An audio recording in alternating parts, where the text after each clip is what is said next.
Hello everyone, मैं आपका रतन sir आज आपके सामने लॉज ऑफ मोशन का लेक्चर 2 के साथ। तो लेक्चर 1 में मैं about forces, Newton's first law, फिर न्यूटन्स थर्ड लॉ और इनर्शिया के बारे में बात किया हूं। आज लेक्चर 2 में बेसिकली हम लोग बात करेंगे मोमेंटम और न्यूटन्स सेकेंड लॉ के बारे में। और इसमें न्यूटन्स सेकेंड लॉ में बहुत सारे पॉसिबल क्वेश्चंस हम बनाएंगे। तो सबसे पहले आज की अगर मैं टॉपिक बात करूं तो सबसे पहले जो टॉपिक आ रहा है वो है मोमेंटम। तो मैं बोलूं अगर मोमेंटम क्या है, अगर मैं आपको समझाना चाहूं तो मोमेंटम बेसिकली है motion contained in a body, ये मोमेंटम होता है।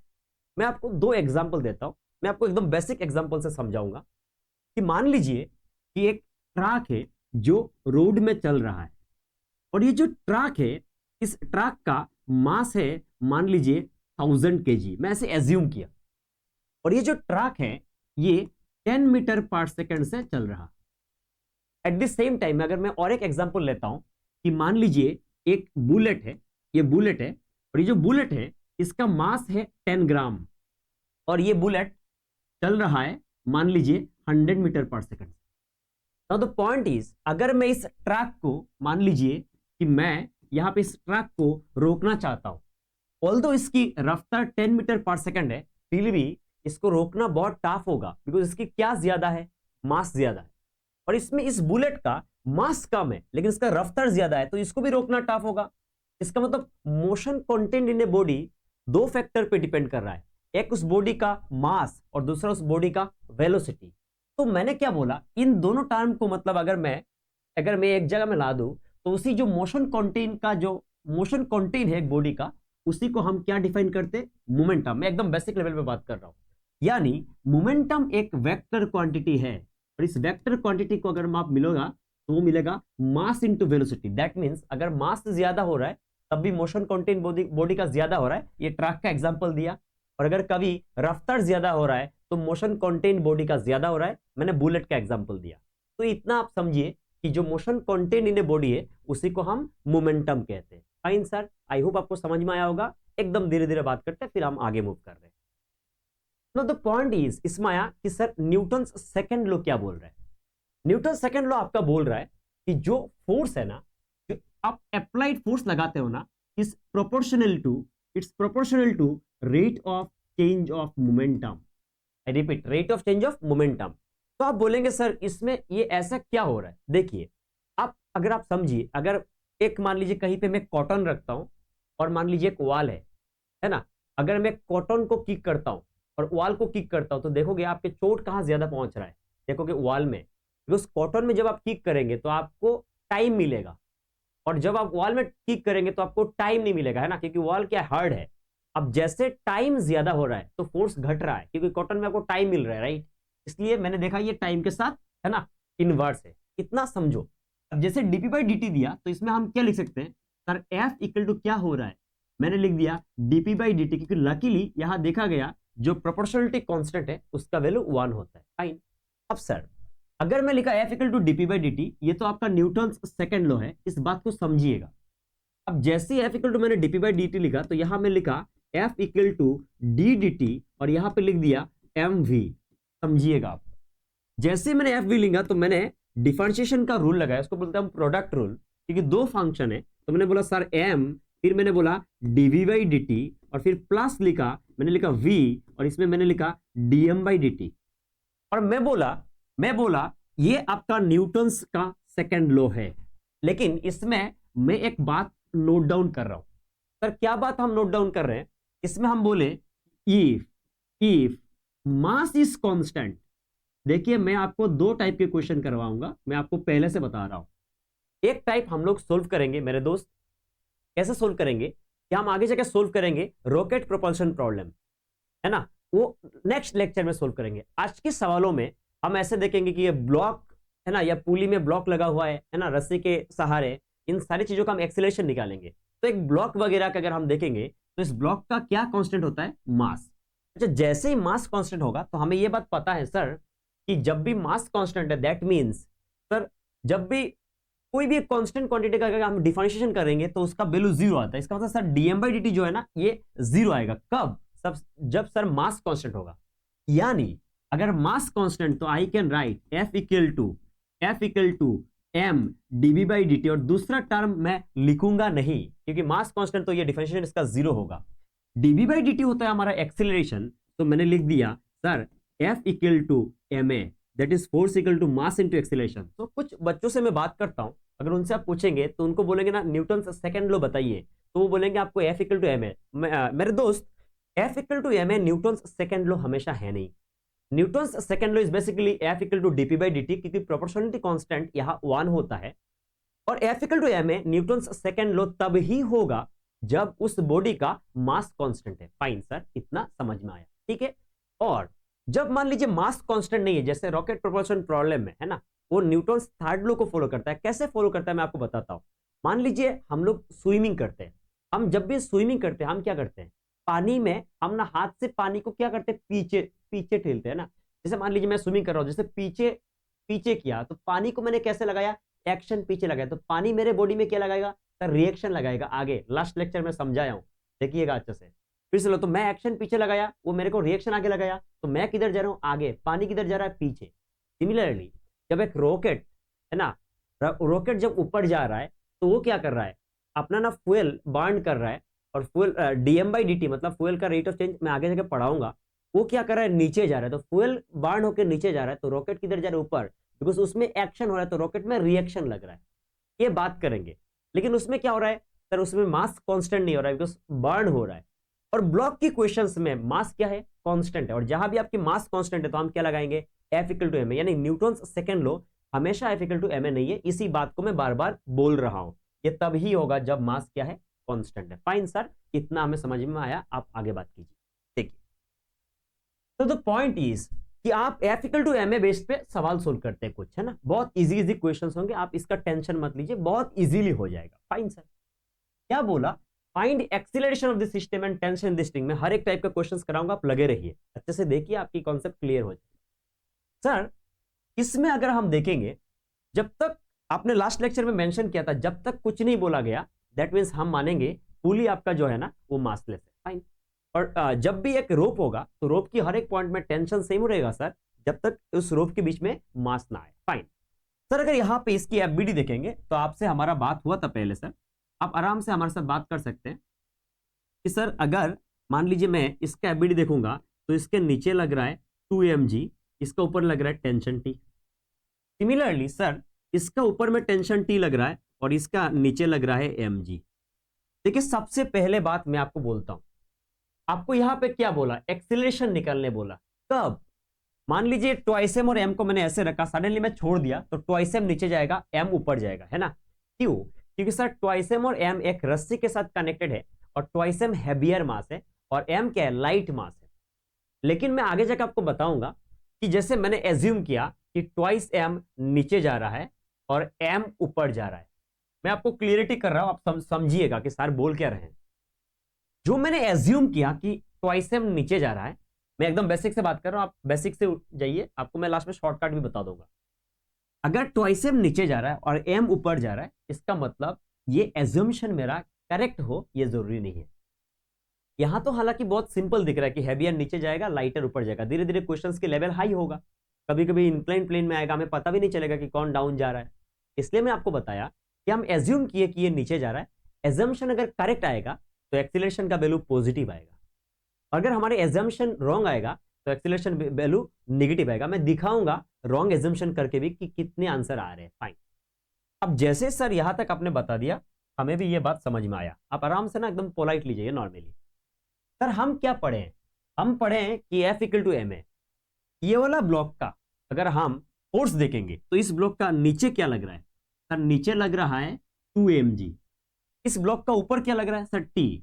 अपोजिट है तो फोर्स वेक्टर क्वांटिटी तो सब माइनस होगा सर। ये आपका F आ गया, क्योंकि हमें पता है summation F is equal to क्या होता है सर, ma। अब इस बॉडी का ये तो समझ में आया, 2mg minus T is the net force. इस बॉडी का मास कितना है सर, मास है ट्वाइस m, और इनटू क्या लिखा a, सर इसको इक्वेशन नंबर 1 लिख दिया।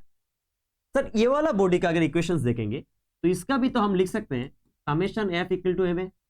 इस बॉडी का अगर हम देख रहे हैं सर, ये वाला बॉडी का अगर हम देख रहे हैं तो इसका एक्सेलरेशन ऊपर है, तो फोर्स ऊपर की ओर हमने लिख दिया टी, और सर नीचे की ओर क्या लग रहा है सर, नीचे की ओर लग रहा है एम जी, और इजिकल टू सर यहाँ इसका मास एम है और एक्सेलरेशन हमने ए दिया, सर इक्वेशन नंबर 2 ले लिया। सर इतना हमें समझ में आया।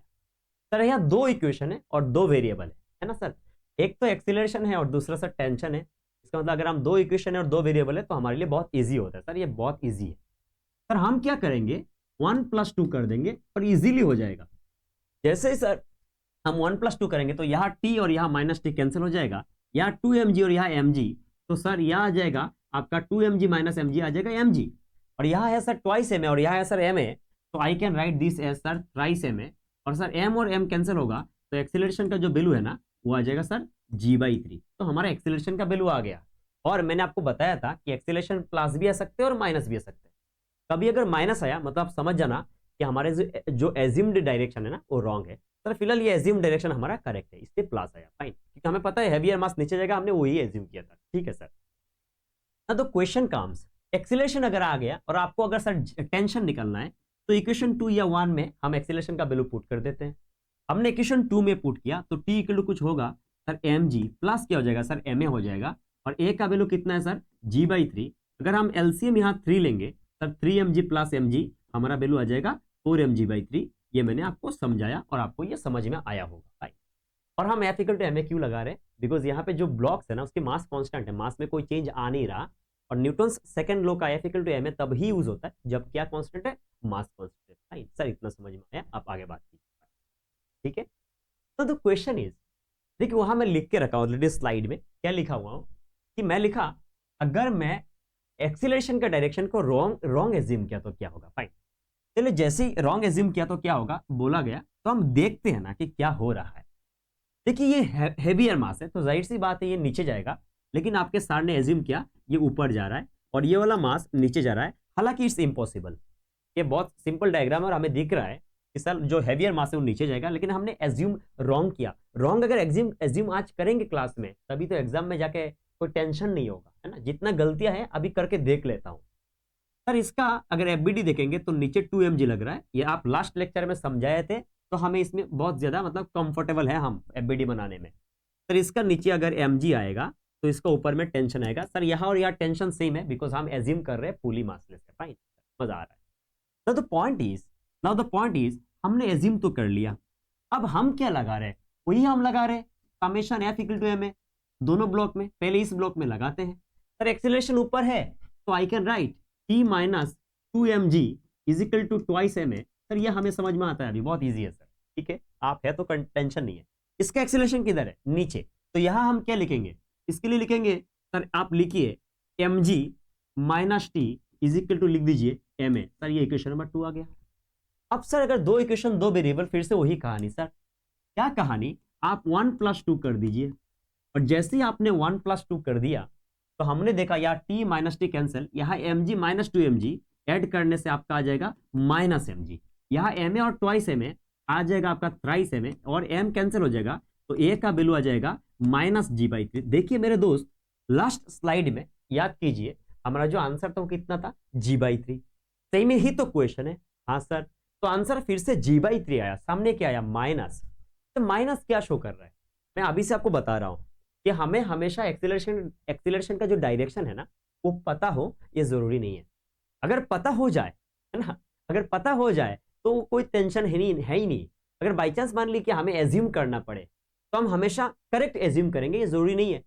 अगर करेक्ट एज्यूम करेंगे तो आंसर में प्लस आएगा, अगर गलत एज्यूम करेंगे तो आंसर में कोई चेंज आने वाला है नहीं, आंसर वही आएगा, लेकिन सामने क्या आ जाएंगे माइनस। सर बिल्कुल इतना समझ में।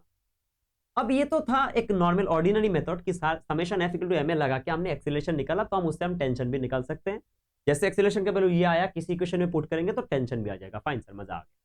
तो द पॉइंट टू यू, हम ऐसे कब तक करते रहेंगे, तो ऐसे अगर क्वेश्चंस मिले तो हम इस क्वेश्चंस को अप्रोच करते हैं कैसे, sir acceleration equal to net pulling force by net mass. ये लेक्चर सीरीज है, 4 लेक्चर में चैप्टर खत्म होगा फ्रिक्शन तक।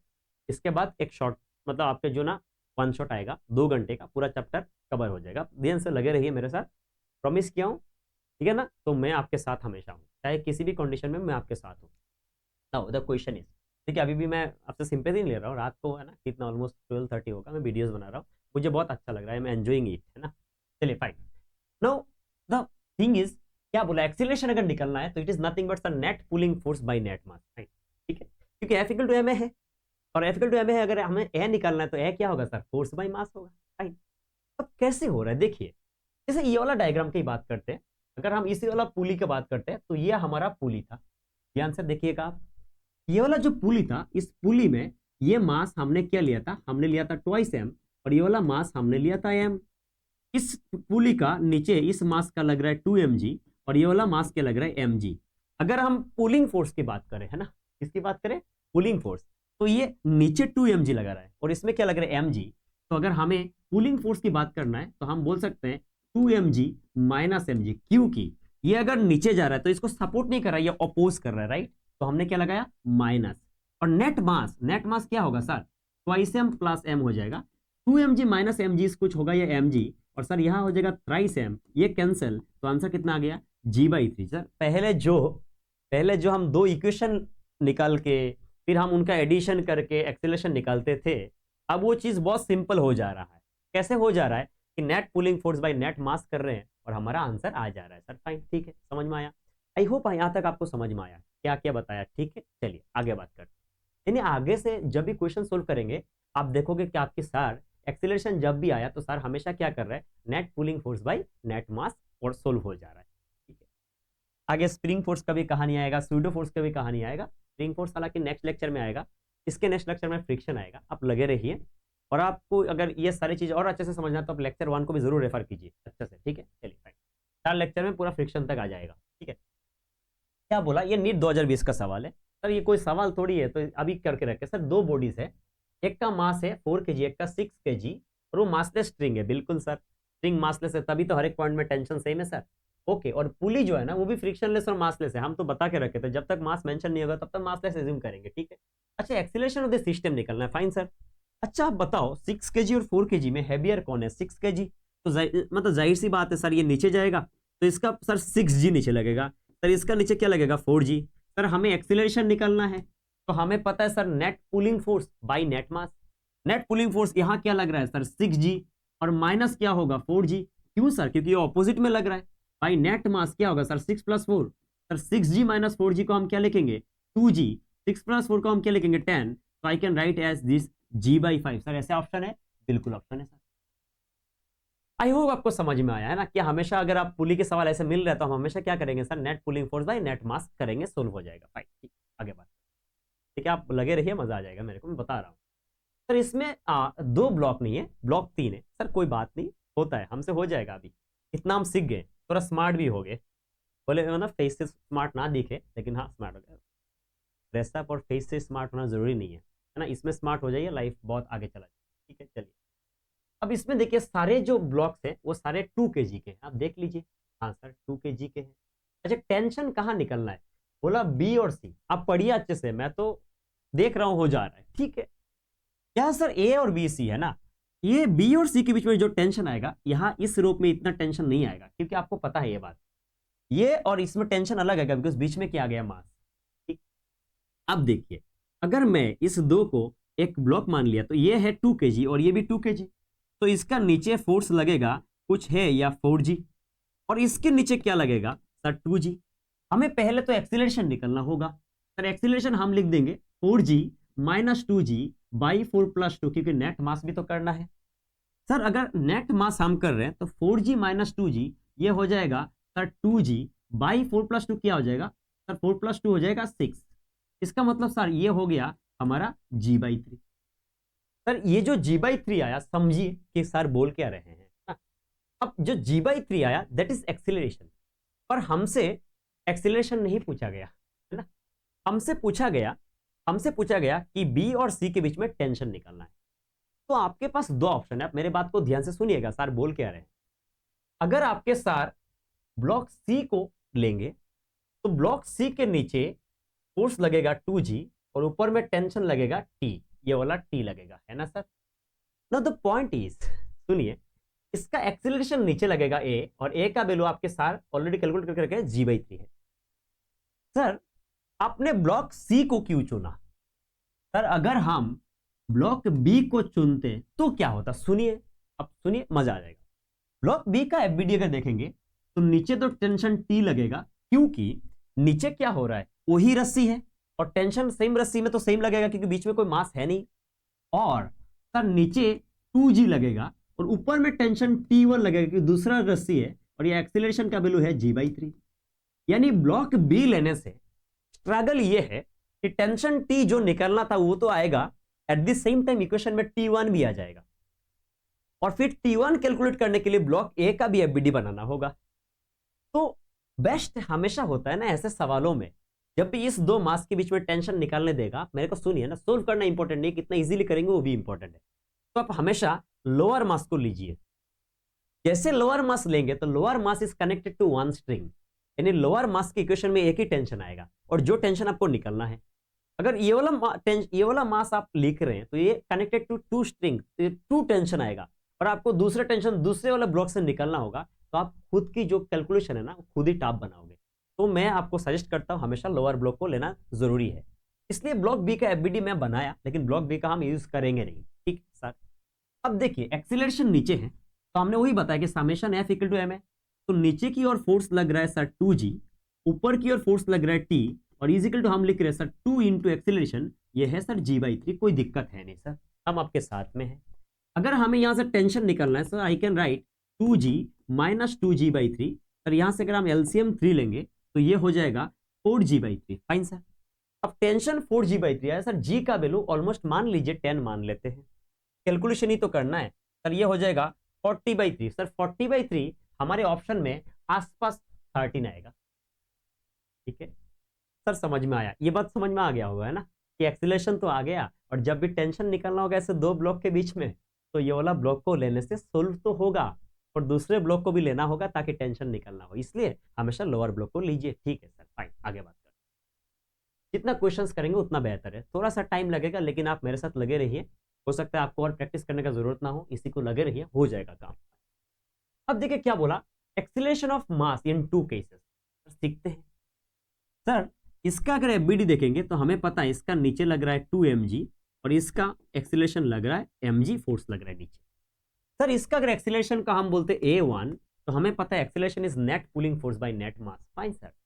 अब देखिए इसका हम लिखेंगे ना 2mg माइनस के लिखेंगे mg बाई कुछ होगा या नेट मास, दैट इज क्या होगा सर m प्लस ट्वाइस है, यही क्वेश्चन तो पहले भी किए हैं ना, कितने बार करेंगे सर। 2mg माइनस mg होगा mg, तो इसका वैल्यू सर आ जाएगा g/3, ये समझ में आ गया, हमें कोई दिक्कत है।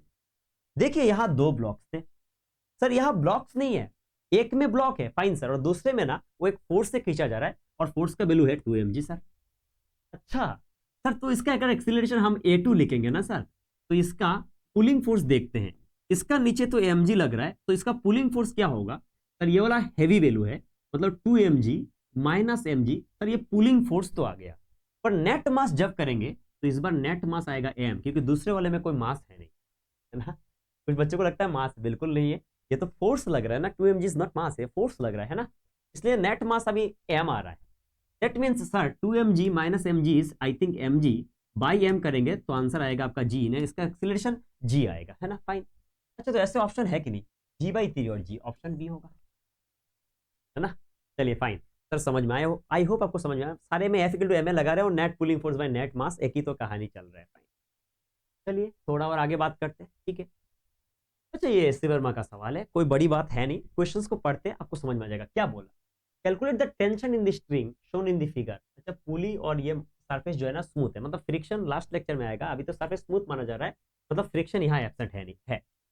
अब जैसे फ्रिक्शन एब्सेंट है तो मेरे दोस्त मैं क्या कर रहा हूँ, इसका एफबीडी अगर देखेंगे तो इसके नीचे कुछ लग रहा है या 1g। अब देखिए इसका यहाँ पे लग रहा है टेंशन T और इसका इधर लग रहा है टेंशन T। अगर ये मान लीजिए एज्यूम किया हम नीचे जा रहे हैं एक्सीलरेशन A से, तो ये इधर आएगा एक्सीलरेशन A से, आप देखिए ना ये रस्सी इधर कनेक्टेड है ना, और इसका नीचे फोर्स लग रहा है 1g और ऊपर फोर्स लग रहा है नॉर्मल। कितना समझ में आया होगा, है ना। मेरे क्वेश्चन है आपसे, देखिए हम तो एक्सीलरेशन निकालते हैं और एक्सीलरेशन हमें पता है net pulling force by net mass, ये कितने से पुल कर रहा है सर, ये 1g से कर रहा है, और उल्टा में फ्रिक्शन नहीं है, मतलब उल्टा में कोई फोर्स है नहीं, इसका मतलब नेट पुलिंग फोर्स में माइनस में कुछ नहीं आएगा, माइनस अगर आएगा तो 0 आएगा, है ना। कुछ बच्चों को लगता है सर 1g तो आ रहा है, अरे भाई साहब इसकी मोशन तो हॉरिजॉन्टल है, हॉरिजॉन्टल में तो उल्टा में कोई फोर्स है क्या, ये तो वर्टिकल में, और 90 डिग्री फोर्स तो इसमें कोई काम, ये वाला हॉरिजॉन्टल मोशन में वर्टिकल वाला फोर्स तो कोई काम करेगा नहीं। फाइन सर, इतना हमें समझ में आ गया। Sir by net mass, net mass हो जाएगा 1+1, यानी सर यहाँ एक्सीलरेशन आ गया g/2। क्या हमें एक्सीलरेशन चाहिए सर? बिल्कुल नहीं चाहिए, हमें चाहिए टेंशन। तो हम इसका इक्वेशन लिख सकते हैं या इसका इक्वेशन लिख सकते हैं, दोनों एक ही कहानी। अगर इसका इक्वेशन लिखेंगे तो इसमें हॉरिजॉन्टल मोशन में सिर्फ क्या है, टी है। तो हॉरिजॉन्टल मोशन में अगर सिर्फ टी है तो T can be written as M है, और इसका मास है 1 और इंटू एक्सीलरेशन कुछ है या g/2, तो सर टेंशन का वैल्यू हो जाएगा g/2। अगर g का वैल्यू 10 है तो सर टेंशन का वैल्यू हो जाएगा 5 न्यूटन। शायद यहाँ ऑप्शन नहीं है, ऐसे उनका सवाल है तो ऑप्शन नहीं है, तो मैंने सिंपल क्वेश्चन सोल्व कर दिया। आई होप आपको समझ में आया। फाइन सर, ठीक है, क्लियर है। अब चलिए आगे बात करते हैं सर। अच्छा, आगे जब बात कर रहा हूं, समझिए, जब मैं आगे बात कर रहा हूं तो फिर से क्वेश्चन आया। ठीक है, पहले 2 वर्टिकल थे, है ना, फिर लास्ट क्वेश्चन में एक हॉरिजॉन्टल था, है ना। अब देखिए एक क्या हुआ, इंक्लाइन प्लेन में हुआ। बहुत सिंपल है, कुछ भी नहीं है। क्या निकालना है सर? एक्सीलरेशन निकालना है। अरे यार 2 लाइन की बात तो है सर। इसका नीचे लगेगा 2g, सर अगर इसका एफबीडी देखेंगे तो इसका नीचे लगेगा 5g और यहां लगेगा नॉर्मल। लास्ट लेक्चर में समझाया था, देखिएगा, ये एंगल होगा 90, ये 37, तो ये 53, ये फिर से हो जाएगा 37, यानी ये हो जाएगा 5g cos 37, और यहाँ एक फोर्स आ जाएगा, वो आ जाएगा आपका 5g sin 37। आई होप आपको समझ में आया। ठीक है, तो द पॉइंट इज, ये तो फोर्स आया, हमें एक्सीलरेशन निकालना है। हमने एज्यूम किया, मान लीजिए ये नीचे जा रहा है, अगर हम गलत होंगे तो आंसर में माइनस आएगा, कोई बड़ी बात है नहीं। जैसे ये नीचे जा रहा है तो ये वाला ब्लॉक जो है ना वो ऊपर जाएगा।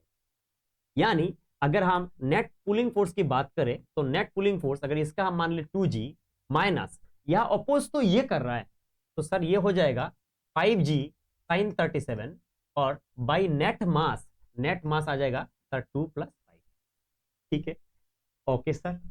अब देखिए साइन 37 में आपको फिर से बताता हूं, कुछ बच्चों को इसमें दिक्कत होता है तो मैं हमेशा ड्रॉ करके देता हूं। 534, ये 53 है और ये 37 डिग्री होता है। फाइन, साइन 37 का वैल्यू हो जाएगा 3/5, यानी अगर एक्सीलरेशन देखेंगे तो ये है 2g, और यहां आपका हो जाएगा 5g, और साइन 37 का वैल्यू हमने दे दिया 3/5 बाई दे दिया 7, ये कैंसिल होगा।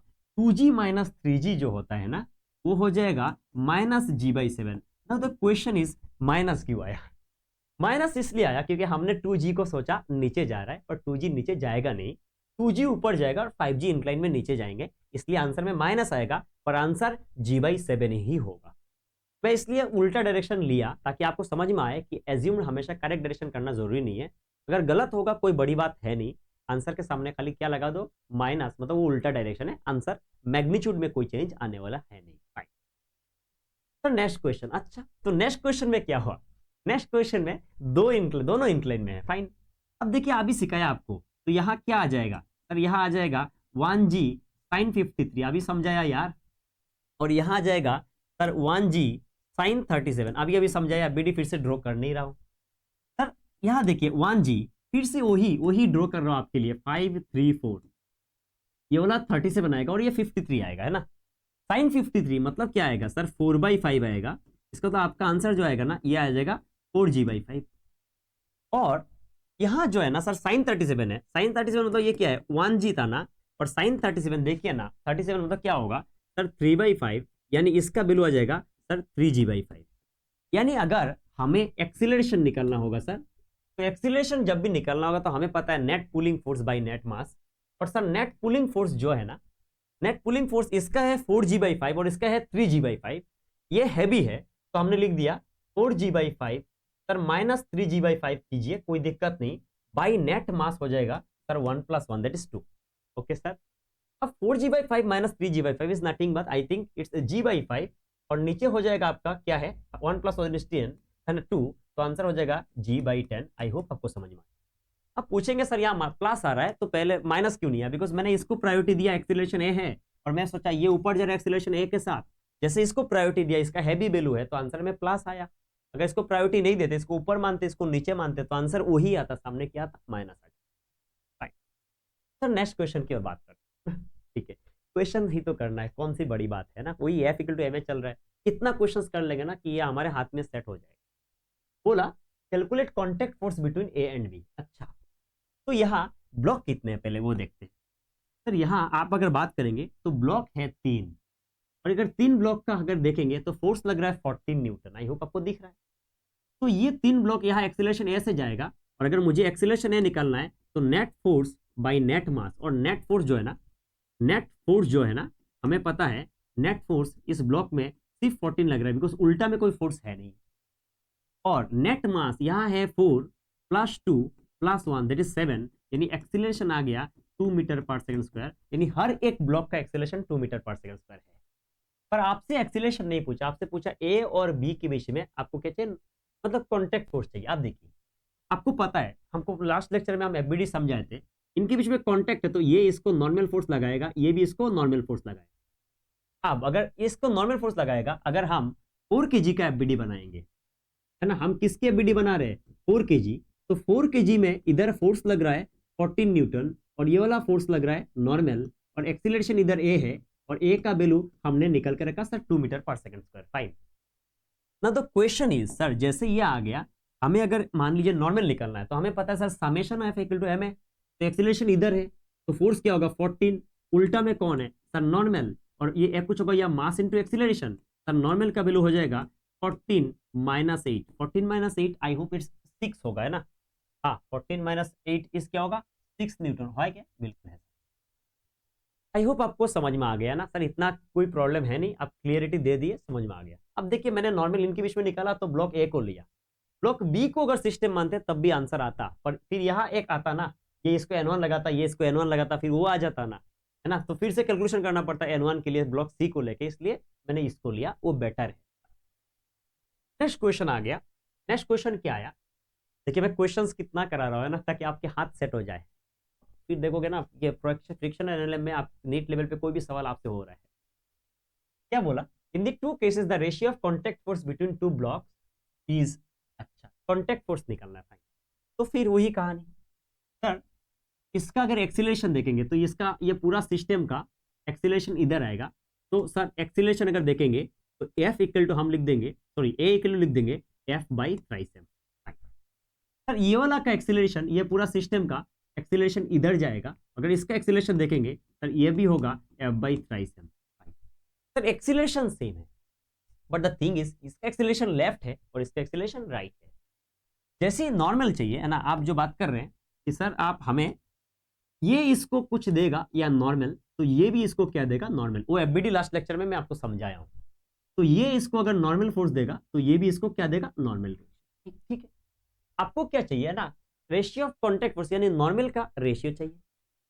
चलिए अगर इसका नॉर्मल की बात करते हैं, ये वाला डायग्राम की बात करते हैं, तो अगर यहां मान लीजिए मैं ट्वाइस एम का एफबीडी ले रहा हूं, एम का भी ले सकता हूं, ट्वाइस एम का ले सकता हूं। ट्वाइस एम का लेने से क्या बेहतर है, ट्वाइस एम में एक ही फोर्स लगेगा, पर एम में 2 फोर्स लगेगा, एफ भी लगेगा नॉर्मल भी लगेगा। तो मैं ट्वाइस एम का अगर एफबीडी देखेंगे, ओनली ट्वाइस एम का, तो ट्वाइस एम में इधर फोर्स लग रहा है नॉर्मल, और ट्वाइस एम का भी एक्सीलरेशन इधर है, और ए का वैल्यू है F/3 m, इतना कोई प्रॉब्लम है नहीं। सर अगर यहाँ नॉर्मल देखेंगे तो F इक्वल टू क्या होता है सर, F इक्वल टू होता है MA, या M की जगह होगा ट्वाइस एम, और A हो जाएगा F/3 m, और यहाँ ये कैंसिल हो जाएगा, तो ये नॉर्मल का फोर्स आया ट्वाइस F/3, कोई प्रॉब्लम है नहीं। सर नेक्स्ट वाला बात कीजिए, आप है तो हमें कोई टेंशन है नहीं, फाइन। इसमें क्या होगा, इसमें मैं एफबीडी बना रहा हूं एम का, आप पूछेंगे सर एम का क्यों, ट्वाइस एम का क्यों नहीं, वही कहानी, ट्वाइस एम का अगर लेंगे तो इसमें एफ भी आएगा, कैलकुलेशन आएगा, बाकी कोई बड़ी बात है नहीं, तो मैं कैलकुलेशन से बच रहा हूं, तो यहां पे नॉर्मल दे दिया, और इसका एक्सीलरेशन इधर है, और ए का वैल्यू कितना है F/3 m, यानी नॉर्मल का वैल्यू अगर देखेंगे तो F इक्वल टू m है, मास m है, और एक्सीलरेशन है F/3 m, तो ये कैंसिल हो गया, तो आंसर आ जाएगा आपका F/3। तो दो जो नॉर्मल आया, आपसे ये नहीं पूछा ना, आपसे क्या पूछा गया सर, हमसे पूछा गया कि आप हमें रेशियो बताइए, तो रेशियो क्या होगा भाई, 2F/3/F/3 हो जाएगा ना, ये कैंसिल ये भी कैंसिल, तो आंसर क्या हो जाएगा सर 2:1, ऐसे ऑप्शन है सर, बिल्कुल है ना। आई होप आपको समझ में आया होगा, है ना, बिल्कुल आई होप आपको समझ में आएगा, कोई इश्यू है नहीं। चलिए सर नेक्स्ट क्वेश्चन, क्वेश्चंस करते रहिए, एक बार क्वेश्चंस करेंगे ना मजा आ जाएगा आपको। तो इसमें क्या हो रहा है, दो फ्रिक्शनलेस प्लेन है, पढ़िए आपके सामने है ना स्क्रीन, एक में 30 डिग्री है और एक में 60 डिग्री, आप देख लीजिए, दो मैंने एक 60 लिया और एक 30 लिया। अब क्या बोला तो आपको, द एक्सीलरेशन है ना ए विथ रिस्पेक्ट टू बी, कौन सा एक्सीलरेशन, ये इंपॉर्टेंट है सर, वर्टिकल एक्सीलरेशन। ओके, ये स्मूथ है तो आपको पता है इसका इधर फोर्स लगेगा, क्या फोर्स लगेगा, दोनों का मास क्या है, कुछ मास बोला क्या, चलिए मास m मान लेता हूं, तो इसका इधर मास m है तो क्या हो जाएगा mg साइन 60, अभी आपको समझाया हूं मैं, और इसका इधर क्या हो जाएगा, मान लीजिए m डैश g साइन 30, है ना। क्वेश्चन इज, ये तो फोर्स है, हमसे ये पूछा नहीं सर, हमसे पूछा एक्सीलरेशन बताइए, सर एक्सीलरेशन तो फोर्स बाई मास, उल्टा में फ्रिक्शन है नहीं तो कोई फोर्स आएगा नहीं, तो इसका एक्सीलरेशन आ जाएगा सर g साइन 60, और इसका एक्सीलरेशन आ जाएगा सर g साइन 30, कोई प्रॉब्लम हमें है नहीं। लेकिन ये तो इंक्लाइन प्लेन का एक्सीलरेशन है, आपसे तो ये एक्सीलरेशन वो लोग बात कर नहीं रहे, आपसे बात चल रहा है कि वर्टिकल एक्सीलरेशन की बात कीजिए। अच्छा, तो अगर एक्सीलरेशन इधर है तो एक्सीलरेशन का दो कंपोनेंट, एक ये वाला वर्टिकल है, एक्सीलरेशन का यहाँ दो कंपोनेंट है, ये वाला वर्टिकल है। अब देखिए वही मैथ्स है ना, कौन सी बड़ी बात है, ये 60 है तो यहाँ ये वाला एंगल क्या होगा 90, तो ये वाला एंगल फिर से क्या होगा 30, है ना। हाँ सर, ये 30 हो जाएगा, इधर एक्सीलरेशन कितना है g साइन 60, तो ये वाला एक्सीलरेशन अगर यहाँ देखेंगे तो हम क्या लिखेंगे बताइए, ए वर्टिकल कंपोनेंट लिख रहा हूं, इसका कंपोनेंट एक्सीलरेशन है g साइन 60, g साइन 60, और ये वाला एंगल क्या है 30 है, तो साथ में लिख देंगे cos 60, अरे वेक्टर रिजोल्यूशन है ठीक है। अगर यहां लिखेंगे ए वर्टिकल है ना, ए वर्टिकल मान लीजिए, तो इसका क्या होगा बोलिए ना, क्या है सर g साइन 30 एक्सीलरेशन है, और ये 30 तो ये 60, तो साथ में आ जाएगा cos 60, कंपोनेंट निकल रहा हूं सर, जिधर थीटा उधर cos लगते हैं, fine. Now the point is यहाँ साइन 60 है ना, और ये क्या है आपका, यह साइन 60 था क्या, नहीं हाँ साइन 60 था, fine. Now the point is sine 60 और दूसरा, अरे cos 30 होगा ना, 60 नहीं cos 30 होगा, और यहाँ cos 60 होगा, fine. Now the point is देखिए ये g साइन 60 है ना, आराम से g साइन 60 है तो क्या होगा √3/2, और cos 30 मतलब क्या होगा √3/2, है ना, दैट इज क्या होगा 3/4, यानी आंसर ये आ गया 3g/4। कौन सा कंपोनेंट, वर्टिकल कंपोनेंट। यहां सर क्या है g है, sine 30 is half, cos 60 is also half, तो ये हो गया g/4। यानी हमारे पास दो ब्लॉक है और दोनों का वर्टिकल एक्सीलरेशन आया, एक का 3g/4 और एक का g/4। हमें बोला गया अगर दो है, एक का इधर 3g/4 है और दूसरे का g/4 है, हमें रिलेटिव चाहिए। रिलेटिव का मतलब क्या होता है, रिलेटिव का मतलब होता है ना, क्या बोला, a with respect to b, यानी जिसके रेस्पेक्ट में हम निकालेंगे उसको हम क्या करेंगे, रेस्ट करेंगे। रेस्ट मतलब इसके पास है g/4, तो इसको उल्टा में क्या देना पड़ेगा g/4, और ये जिसको भी ऑब्जर्व करेगा उसको क्या देगा g/4। इस तरीका होता है रिलेटिव मोशन का। ये और ये कैंसिल होकर ये तो रेस्ट हो गया, यानी इसको लग रहा है ये चल ही नहीं रहा, और इसके पास क्या हुआ, नीचे 3g/4 ऊपर g/4, तो एक्सीलरेशन रिलेटिव क्या हो जाएगा 3g/4, उल्टा है ना वेक्टर, तो माइनस g/4, यानी ये कुछ होगा 2g/4, है ना, दैट इज कुछ होगा या g/2। g/2 मतलब कितना होगा 4.9 मीटर पर सेकंड स्क्वायर, और वो क्या होगा वर्टिकली डाउनवर्ड। इसको क्या दिखेगा कि मैं चल नहीं रहा हूं, मैं रेस्ट हूं, और ये वर्टिकली डाउनवर्ड जा रहा है, कितने से 4.9 से, तो आंसर होगा 4.9 और 9, ये हॉरिजॉन्टल नहीं, क्या होगा वर्टिकल डायरेक्शन। ठीक है, आई होप आपको इतना समझ में आया। ठीक है, अब देख रहे हो ना कि क्वेश्चंस का क्या फॉर्मेट है, क्या फॉर्मेट है, वही तो फॉर्मेट है सर, कौन सी बड़ी बात है ना, एकदम सिंपल है सर, हमें बहुत अच्छे से अभी आ रहा है। ठीक है, नेक्स्ट क्वेश्चन आया। अच्छा, क्वेश्चन नेक्स्ट है कि रोप ब्रेकिंग केसेस। अब ऐसे क्वेश्चंस देखेंगे कि एक रस्सी है और उस रस्सी में एक मंकी ऊपर चढ़ रहा है, मैं एनसीईआरटी का भी एक दो क्वेश्चन से वो भी करा रहा हूं, तो बोलेगा कि एक रस्सी है, उसका ब्रेकिंग टेंशन मान लीजिए 200 न्यूटन, मैं आपको पहले समझा रहा हूं फिर क्वेश्चन कराऊंगा, और बोलेगा मान लीजिए यहां एक मंकी है, या ना एक मंकी है जिसका मास मान लीजिए 10 kg। अब मान लीजिए 10 kg और ये मंकी रेस्ट में है, जैसे रेस्ट में होगा तो इस मंकी का नीचे क्या लगेगा सर 10g, ऊपर क्या लगेगा t, यानी sir I can write t is equal to 10g, यानी इस रस्सी में 100 न्यूटन लग रहा, और रस्सी का ब्रेकिंग टेंशन कितना सर 200 है, यानी अगर 100 न्यूटन हम लगा रहे हैं और वो झेल सकता है 200 न्यूटन, यानी यहां ब्रेक होने की कोई चांस है नहीं। यानी इन दिस केस मैं बोलूंगा sir in this case rope will not break, because उसकी जो ब्रेकिंग टेंशन है हम उसको ओवरकम नहीं किए। लेकिन अगर ऐसे सवाल आ जाए कि उसी रस्सी में मैंने क्या किया, मैंने एक मंकी लिया 10 kg का, और ये मंकी कर क्या रहा, ये मंकी ऊपर जा रहा है एक्सीलरेशन ए से, और ए का वैल्यू मान लीजिए हमने मान लिया 10 मीटर पर सेकंड स्क्वायर, या मान लीजिए 20 मीटर पर सेकंड स्क्वायर, ठीक है। अब सवाल है इसका ऊपर में क्या लग रहा है टी, नीचे क्या लग रहा है 10g। अब बताइए अगर इक्वेशन लिखेंगे तो क्या होगा, बताइए इक्वेशन लिखेंगे तो क्या होगा, टी माइनस क्या होगा 10g इज इक्वल टू क्या होगा 10a, और a कितना 20, अरे वही f इक्वल टू m है ना, ठीक है। तो t इक्वल टू हो जाएगा 10g प्लस 200, 10g इज 100, यानी ये आ गया 300 न्यूटन, और जो रस्सी है वो झेल सकता है कितना 200, पर कितने टेंशन लगा 300। तो इस केस में हम बोलेंगे क्या ये ब्रेकिंग टेंशन से भी ज्यादा, तो हम बोलेंगे sir in this case rope will break. I hope आपको समझ में आया। फाइन सर, समझ में आ रहा है, आप आगे बात कीजिए। देखिए ये एनसीईआरटी का क्वेश्चन है 5.33 मैंने मेंशन किया, इसमें क्या बोला पढ़िए। क्वेश्चन क्या बोला, दैट इज इंपॉर्टेंट। बोला मंकी का मास 40 kg है, ओके, और ये मंकी जो है ना विच कैन स्टैंड, मंकी खतरनाक मंकी होगा ना, ऑलमोस्ट मान लीजिए इंसान का बच्चा का वो उसका मास है 40 kg, इज ह्यूज यार मंकी के कंपेयर में। मैक्सिमम टेंशन वो कितना झेल सकता है, मैक्सिमम टेंशन झेल सकता है 600, दिस इज इंपॉर्टेंट, मतलब ये ब्रेकिंग टेंशन 600 है। इन सारे केस में कौन सा केस में मंकी जो क्लाइम करेगा या नीचे जाएगा रस्सी ब्रेक होगा, यानी ऐसे सवालों में पहले समझिए कि सर ब्रेकिंग टेंशन कितना है 600। अगर रस्सी में 600 से ऊपर टेंशन लगा तो रोप ब्रेक होगा, और नीचे लगा तो ब्रेक नहीं होगा। चलिए तो एक एक केस करके सोल्व करते हैं। सबसे पहले case 1, climbs up with an acceleration of कितना 6, यानी अगर हम देखेंगे तो ये आपका मंकी है जिसका मास है 40 kg, ऊपर में लग रहा है टेंशन टी, नीचे लगेगा 40g, और ये ऊपर जा रहा है climbs up with acceleration 6 metre per second square. Fine sir, थोड़ी देर बाद ये सारे सवाल मैं आपको स्यूडो फोर्स से कराऊंगा, बहुत इजी होता है। सर यहाँ इक्वेशन लिखना है, सर आप लिखिए t माइनस 40g, हम आपके साथ है, इज इक्वल टू हम लिख दिए 14 टू a, और a हो जाएगा 6, हमें आपको सिखाया। सर t इक्वल टू इधर जाएगा तो ये होगा 400, और ये हो जाएगा 240, सर इसका वैल्यू आएगा 640 न्यूटन, जो कि ब्रेकिंग टेंशन से ज्यादा। तो हम बोलेंगे इस केस में जो रोप होगा ना, रोप क्या होगा, रोप विल ब्रेक। आई होप आपको समझ में आया। नहीं सर इस वाला केस में रस्सी जो होगा ना वो ब्रेक हो जाएगा।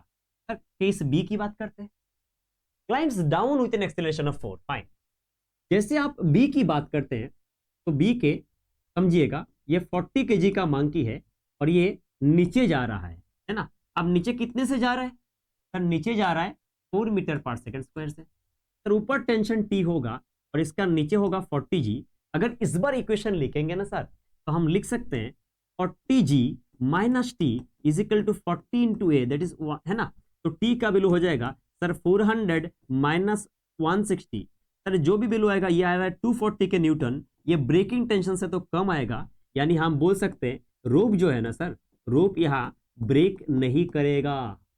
सर रोप यहाँ ब्रेक नहीं करेगा क्योंकि हमारा जो ब्रेकिंग टेंशन है हमने उसको ओवरकम नहीं किया। फाइन, नेक्स्ट क्या बोला, climbs up with uniform speed of 5। अच्छा देखिए नंबर सी, आपको पता होना चाहिए ऊपर क्या लग रहा है टी, ये मंकी है ना, और नीचे क्या लग रहा है 40g, और ये यूनिफॉर्म स्पीड से जा रहा है ना। यूनिफॉर्म स्पीड जहां भी जाएगा मतलब स्पीड चेंज नहीं हो रहा, तो एक्सीलरेशन कितना 0, और एक्सीलरेशन 0 मतलब वही न्यूटन फर्स्ट लो हो जाएगा ना, क्योंकि आपको पता है net upward equal to net downward, equilibrium हो गया ना। तो सर टी इक्वल टू हो जाएगा 40g, और इसका वैल्यू हो जाएगा सर 400 न्यूटन, जो कि 600 न्यूटन से कम है। और अगर 600 न्यूटन से कम है तो रोप कब ब्रेक होता है, 600 से ज्यादा। तो फिर से जो आंसर आएगा सर हम बोलेंगे रोप जो होगा ना यहाँ रोप विल नॉट ब्रेक। सर फिर से हमें समझ में आया। सर लास्ट केस किसकी बात करते हैं, लास्ट केस में बोला falls down the rope nearly freely under gravity. That means जो लास्ट केस है इसमें ये मंकी है, तो मंकी का नीचे कुछ लग रहा है या 40g और ऊपर लग रहा है टी। अगर ग्रेविटी में फ्री फॉल कर रहा है यानी मंकी की जो एक्सीलरेशन है ना वो जी की समान है, मतलब आपको मैंने फेंक दिया, आप किससे गिरेंगे, जी से गिरेंगे। अगर यहां मैं इक्वेशन की बात करूंगा तो हम लिखेंगे 40g minus T is equal to mass into acceleration, तो वो भी तो होगा ना 40g ये कैंसिल होगा तो टेंशन का वैल्यू क्या होगा 0, यानी रस्सी में कोई टेंशन लग नहीं रहा। आप ही बताइए, वो जी से गिर रहा है तो रस्सी में सपोर्ट कुछ रहेगा? कुछ भी नहीं रहेगा। जी से गिर रहा है मतलब रस्सी रहे या ना रहे क्या फर्क पड़ता है? अगर रस्सी में कोई टेंशन लग ही नहीं रहा और रस्सी झेल सकता है 600, यानी फिर से इस केस में भी रोप ब्रेक नहीं करेगा। राइट, ठीक है। कितना समझ में आया कि रोप ब्रेक कैसे क्वेश्चंस होते हैं? ये थोड़ा इंपॉर्टेंट क्वेश्चंस ऐसे बन सकते हैं, तो मैंने आपको 4 ऐसे क्वेश्चंस करके दिया। आगे बात करते हैं। नेक्स्ट क्वेश्चन क्या आया? अच्छा, ये एससी वर्मा का सवाल है ना? ये देखिए क्या बोला, figure shows uniform rod of length कितना पढ़िए आप 30 सेंटीमीटर, फाइन सर, और मास 3 kg है, and the force experienced bye 20 centimetre part on the 10 centimetre part of the rod. Okay fine sir, देखिए अगर मैं आपसे बात करूं, इधर लग रहा है 32 और इधर लग रहा है 20, तो यहाँ हैवी है तो एक्सीलरेशन इधर आएगा, तो इसका एक्सीलरेशन आएगा 32 माइनस 20 बाई नेट मास है 3 kg, तो 32 माइनस 20 इज 12 बाई 3, यानी हम बोलेंगे 4 metre per second square. Sir acceleration आ गया, आपसे एक्सीलरेशन नहीं पूछा। अगर इसको आप खींच रहे हो तो ये इधर टेंशन लगाएगा, ये इसको टेंशन लगाएगा। यानी अगर हम किसी एक पार्ट का एफबीडी बनाएंगे, मान लीजिए 20 सेंटीमीटर पार्ट का एफबीडी बना रहा हूं, तो टोटल मास है 3 kg और 30 सेंटीमीटर है, यानी इसका मास हो जाएगा 2 kg। सर ये समझ में आ गया। और अगर मैं 10 सेंटीमीटर पार्ट की एफबीडी बनाऊंगा 10 सेंटीमीटर, तो इसका मास आ जाएगा 1 kg। ये समझ में आ गया होगा आपको, है ना? 20 सेंटीमीटर में इधर फोर्स क्या लग रहा है सर? 32 न्यूटन, और इधर फोर्स क्या लग रहा है? टेंशन, और एक्सीलरेशन इधर ए है और ए का वैल्यू है 4 मीटर पर सेकंड स्क्वायर। तो 10 सेंटीमीटर पार्ट में इधर में लग रहा है 20, है ना, 20 न्यूटन, और इधर लग रहा है टेंशन टी, और एक्सीलरेशन जो है ना वो ए है और ए का वैल्यू है 4 मीटर पर सेकंड स्क्वायर। अब दोनों का एफबीडी आ गया। जैसे दोनों का एफबीडी आ गया तो हम क्या करेंगे? एक्सीलरेशन तो एफ इक्वल टू एम है, तो हम क्या करेंगे sir? 32 minus T is equal to क्या करेंगे? 2 इंटू 4, और ये टी का वैल्यू हो जाएगा 32 माइनस 8, यानी ये आ जाएगा आपका 24 न्यूटन, यानी 24 न्यूटन इज द आंसर। इसको भी सोल्व करके देखते हैं ना। अगर इसमें एफ इक्वल टू लगाएंगे तो यहाँ टी माइनस कितना sir? 20 is equal to mass into acceleration, sir ये 1 इंटू 4 आएगा, यानी टी का वैल्यू फिर से कितना आएगा? 24 न्यूटन। बिल्कुल सर, ये एफबीडी लो या ये लो, बात सेम आएगा, क्योंकि every action is equal to opposite reaction. उसको कौन से एफबीडी से सोल्व कर रहा हो इससे कोई मतलब है नहीं, एक से सोल्व करने से होता। मैंने दोनों दिखाया ताकि आपकी और बेटर क्लियरिटी रहे। फाइन सर, समझ में आ गया। तो नेक्स्ट क्वेश्चन में आते हैं।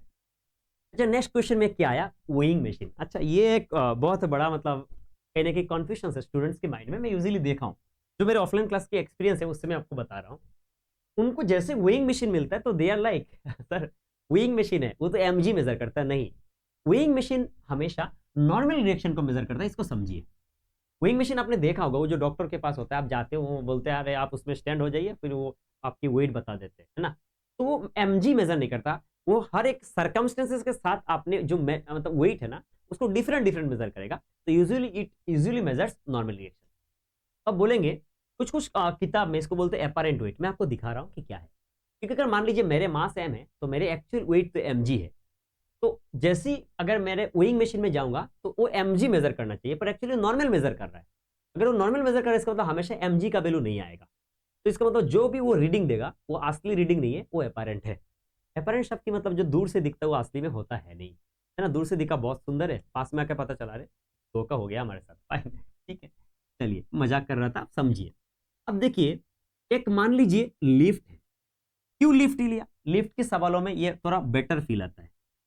और इस लिफ्ट में मैंने क्या कर दिया, एक वेइंग मशीन रख दिया और यहां एक इंसान खड़ा हो रहा है जिसका मास एम है। अब बात को समझिएगा, फिर से मैंने और एक लिफ्ट ड्रॉ किया, इसमें एक वेइंग मशीन लगा के रखा हूं, इसमें भी एक इंसान है जिसका मास एम है। फिर से एक लिफ्ट लिया, ये सारे क्वेश्चंस को मैं फिर से वीडियो से भी कराऊंगा। इसमें एक वेइंग मशीन लिया, इसमें एक इंसान है जिसका मास एम है। और एक ड्रॉ कर रहा हूं, इसमें भी मैंने एक लिफ्ट लिया जिसमें एक वेइंग मशीन लिया, एक मास है जिसका एक आदमी है जिसका मास एम है। तो पॉइंट ये है कि सर इसका अगर एफबीडी देखेंगे तो ये नीचे मान लीजिए एमजी लग रहा है, तो इसका ऊपर में क्या लग रहा है? नॉर्मल में इंसान के एफबीडी की बात कर रहा हूं। अब देखिए, अगर मैं बोलूंगा ये जो लिफ्ट है ना, ये लिफ्ट रेस्ट में है, मतलब कोई एक्सीलरेशन है नहीं। That means Newton's first law कि net upward equal to net downward. तो यहाँ नॉर्मल का वैल्यू कितना आया, mg, यानी यहाँ पे वेइंग मशीन क्या मेजर करता है, नॉर्मल, और नॉर्मल का वैल्यू क्या आ रहा है, mg, यानी एक करेक्ट रीडिंग दिखाएगा। अगर मैं बोला कि एक्सीलरेशन लिफ्ट ऊपर जा रहा है, तो इसका अगर एफबीडी देखेंगे तो नीचे क्या लग रहा है, mg, इंसान का देख रहा हूं, और इसका नॉर्मल। अगर लिफ्ट ऊपर जा रहा है तो इंसान भी तो ऊपर जा रहा है, तो हम वही लगा रहे हैं। क्या लगाएंगे sir, F equal to M A हम जानते हैं, तो अपवर्ड में कौन है, नॉर्मल, नीचे कौन है, mg, इज इक्वल टू क्या लगाया, ma, तो नॉर्मल का वैल्यू कितना आ गया सर, आ गया mg प्लस ma। तो यहाँ पे जो वेइंग मशीन है वो क्या रीड करता है, नॉर्मल, तो वो mg रीड नहीं करेगा, क्या रीड करेगा, वो mg प्लस ma रीड करेगा। तो इसी को बोलते हैं अपरेंट वेट। क्या बोलते हैं, अपरेंट वेट। नेक्स्ट बात है, अगर मैं इस लिफ्ट को नीचे एक्सीलरेट करा दूं, एक्सीलरेशन नीचे ए दे दिया, अच्छा जैसे नीचे एक्सीलरेशन ए दे दिया, फिर से एफबीडी बनाइए, ऊपर नॉर्मल, नीचे क्या होगा, mg। अगर हम F equal to M A लिखना चाहेंगे तो हम लिखेंगे ना mg minus N is equal to M A, तो एन इक्वल टू हो जाएगा sir mg minus M A. और वेइंग मशीन अगर नॉर्मल रीड करता है ना सर, तो वहां पे रीड कर रहा है mg minus M A. Fine sir, इतना हमें समझ में आया। सर नेक्स्ट पॉइंट क्या आता है, मान लीजिए ये कांस्टेंट वेलोसिटी से जा रहा है। अरे कांस्टेंट वेलोसिटी से जा रहा है मतलब एक्सीलरेशन जीरो, एक्सीलरेशन जीरो मतलब अपवर्ड इक्वल टू डाउनवर्ड। तो कांस्टेंट वेलोसिटी वाला और रेस्ट वाला आंसर सेम आएगा। कुछ जगह में बोलते हैं कि लिफ्ट जो है ना वो फ्री फॉल कर रहा है। फ्री फॉल मतलब लिफ्ट का कुछ रस्सी उसी होगा नहीं, ऐसे छोड़ दिया गया। अगर ऐसे ही फेंकना था जी से, तो लिफ्ट के अंदर डालने का क्या जरूरत, ऐसे ही फेंक देते। तो इसका भी क्या होगा, नीचे होगा mg और ऊपर क्या आएगा, नॉर्मल। अगर हम लिखेंगे तो हम क्या लिखेंगे sir, mg minus normal is equal to mass into acceleration, acceleration खुद g है, तो सर नॉर्मल का वैल्यू 0 आएगा। यानी इस केस में आदमी को क्या महसूस होगा, उसको महसूस होगा वेट जो है ना उसका वेटलेसनेस महसूस होगा। दैट मीन्स मान लीजिए मैं आपको जी से फेंक दूं, तो आप जब नीचे गिरेंगे, आप जाते वक्त आपका वेट क्या महसूस होगा, आपको वेटलेस महसूस होगा, है ना। तो यही तो केस है कि आप कितने से गिर रहे, जी से गिर रहे। यानी इस बात की तो इसको समझना है। यहाँ पे जो प्रॉब्लम है, यही प्रॉब्लम है कि बच्चों को लगता है जो वेइंग मशीन है वो mg मेजर करता है। बिल्कुल नहीं, वेइंग मशीन जो है ना वो नॉर्मल रिएक्शन मेजर करता है, और वो कभी mg होगा तो कभी mg से ज्यादा होगा, कभी mg से कम होगा, तो कभी उसका रीडिंग 0 भी आ सकता है, डिपेंड्स ऑन दी सर्कमस्टेंसेस। ठीक है, फाइन सर, आगे बात की। ठीक है, तो नेक्स्ट सवाल आता है स्यूडो फोर्स। चलिए, किसी का तो वेट था। देखिए मेरे एक्सपीरियंस से या मैं ऐसे सोचता हूं कि अगर एक स्टूडेंट को स्यूडो फोर्स पता नहीं होगा ना, ही और she can solve any numericals. लेकिन अगर उसको स्यूडो फोर्स पता है ना, तो उसके लिए बहुत इजी हो जाएगा। अब सुनिए, स्यूडो फोर्स क्या है, कैसे है, इस बात को समझिए। स्यूडो फोर्स ये कोई फोर्स नहीं है। तो पहला पॉइंट तुम्हारे सर यहां पे मेंशन कर रहे हैं, इट्स ए मेथड। आप मेरे बात को बहुत सीरियसली सुनिएगा, ठीक है। ये एक मेथड है। तो कुछ लोग बोलेंगे सर ये मेथड किस बात की है। ये मेथड जो है ना यूज्ड टू सोल्व, रिपीट कर रहा है आपके साथ, to solve numericals, to solve numericals from non inertial frame of reference. मैं आपको लेक्चर 1 में समझाया था कि आपका जो non inertial frame of reference है वो क्या होता है, मैंने आपको समझाया था। यानी स्यूडो फोर्स जो मेथड है वो तभी आएगा जब ऑब्जर्वर न्यूमेरिकल्स को अप्रोच कर रहा है from non inertial frame of reference. और non inertial frame of reference में लेक्चर 1 में क्लियरली बताया था, मतलब उसका एक्सीलरेशन जो है ना वो नॉन जीरो है। यानी एक फ्रेम अगर इनर्शियल है दैट डजंट मीन वो हमेशा रेस्ट में होना पड़ेगा। इनर्शियल मतलब कांस्टेंट वेलोसिटी भी हो सकता है, लेकिन अगर कोई भी फ्रेम में एक्सीलरेशन आ गया ना, मतलब वो फ्रेम नॉन इनर्शियल हो जाएगा। और अगर उस फ्रेम से हम कोई भी मैकेनिक्स या लॉज ऑफ मोशन को अप्लाई करना चाहेंगे, तो laws of motion inertial frame के लिए डिफाइंड होता है। अब जैसे ही हम नॉन इनर्शियल फ्रेम से करेंगे, मतलब हमें क्या करना पड़ेगा, हमें हमेशा स्यूडो फोर्स वाला मेथड का हेल्प लेना। मैं पहले इस मेथड को समझाता हूं, फिर आगे जब न्यूमेरिकल्स करेंगे आपको लगेगा अरे वही तो कहानी है, इजी हो गया, बस फील बेटर आएगा। स्यूडो फोर्स जो है ना, फिर से बोला, आप समझिएगा सर क्या बोल रहे इस बात को। मैं ना बहुत क्लीनली बात करता हूं। ये जो बात है ना कि कि सूडो फोर्स एक मेथड है, नाम फोर्स है पर मेथड है, इसका मतलब इसका एक्शन रिएक्शन एग्जिस्ट नहीं करता। फोर्स जहां भी आएगा उसका एक एक्शन आएगा तो रिएक्शन आएगा, सूडो का कोई रिएक्शन है नहीं। इसका मैग्नीट्यूड जो है ना, मैग्नीट्यूड हमेशा होगा ma। और आप पूछेंगे ये क्या होता है? m जो है ना, m को हम बोलते हैं मास ऑफ द बॉडी। सुनिएगा, m को बोलते हैं हम मास ऑफ द बॉडी, और a को बोलते हैं एक्सीलरेशन ऑफ द फ्रेम। मैं आपको पहले ऐसे ही समझा रहा हूं, आगे जाके और बेटर फील दूंगा, अभी पहले आपको डेफिनेशन समझा रहा हूं। और नेक्स्ट आपको बोला इसका जो डायरेक्शन होता है ना, इट इज ऑलवेज, ध्यान से सुनिएगा सर क्या बोल रहे हैं, ऑलवेज इन द डायरेक्शन,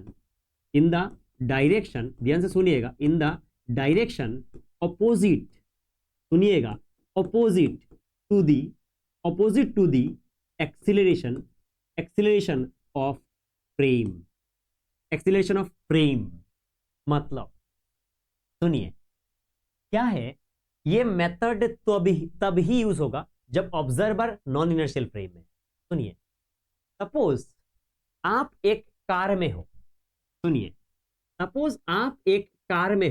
सुनिएगा, ये कार में आप हो, ये आप हो है ना, ये आप, यू, और ये कार एक्सीलरेट कर रहा है आगे। मैं ऑब्जर्वर हूं और मैं यहां से आपको देख रहा हूं। सुनिए, मजा आ जाएगा। मैं आपको देख रहा हूं, आप क्या कर रहे हैं? एक्सीलरेट कर रहे हैं। मैं ऑब्जर्वर हूं, मैं जहां से देख रहा हूं वो जो फ्रेम है ना, मैं जहां से आपको देख रहा हूं वो रेस्ट में है।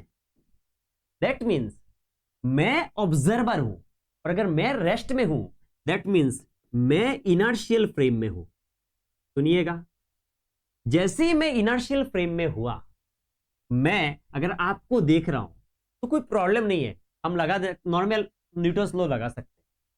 लेकिन अगर आप मेरे को देखना स्टार्ट किए, जैसे ही आप ऑब्जर्वर बन गए, तो आप जहां से देख रहे हैं वो चीज एक्सीलरेटेड है, यानी आपके देखने के नजरिया चेंज हो जाएगा। मैं आगे जाकर बेटर क्लियरिटी दूंगा, पहले इतना समझो। आप ऑब्जर्वर बनने के बाद ही कहानी स्टार्ट हो गया कि आप जहां से ऑब्जर्वर बने वो जगह एक्सीलरेटेड है, तो आपको मेरे को अगर मतलब मेरे में आपको ना न्यूटन्स लॉज लगाना होगा, तो आपको किसका हेल्प लेना पड़ेगा? Pseudo force. यानी ये बात समझिए, सूडो फोर्स इज, है ना, ये डिपेंड नहीं करता ऑब्जेक्ट पे, नहीं, ऑब्जर्वर पे। अगर ऑब्जर्वर एक्सीलरेटेड फ्रेम में है तो वो जिसको भी देखेगा, चाहे वो चीज रेस्ट में हो, एक्सीलरेटेड हो, मोशन में हो, उस चीज में हमें सूडो फोर्स लगाना होगा, नहीं तो न्यूटन्स लॉ लगाना पॉसिबल है नहीं। ठीक है, क्योंकि न्यूटन्स लॉ हमेशा डिफाइन किसके लिए? इनर्शियल फ्रेम के लिए। यानी तो फिर से बोला कि जो सूडो फोर्स है वो हमेशा एक मेथड है नॉन इनर्शियल फ्रेम से। जब कोई एक ऑब्जर्वर न्यूटन्स लॉ को यूज करना चाहता है तब ही ये यूज होता है, नहीं तो ये यूज होता नहीं है। ठीक है, इसका जरूरी है नहीं।